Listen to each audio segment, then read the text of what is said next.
በሪዎች ዋሻ ነው። ሲቀዳሽ መነኮሳት አለ እንዴ? ማን ነው ክህነት የሰጣቸው? እኔ 3 ዓመት ከ2010 ጀምሬ 3 ዓመት ከ6 ወር ስራ አስኪያጅ ሆኜ ቆይቻለሁ። ገዳሙ ላይ ተምሮ ክህነት ይወሰዳል እንዴ? ከ36 በላይ ገዳማት አሉ። እነሬም አሉ። ሴቶች እናቶች ገዳማት አሉ። ጣና ቂርቆስ አለ። ጣራ አንድነት ገዳም አለ። ብዙ ገዳማት አሉ።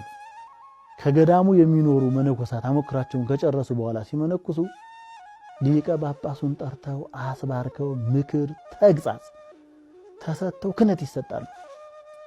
ወንቅሸት ላይ እኔ እስካለኝ መረጃ ድረስ ከ1996 ወዲህ አንድ መነኮሳት መጥቶ በሊቀ ጳጳስ ተባርኮና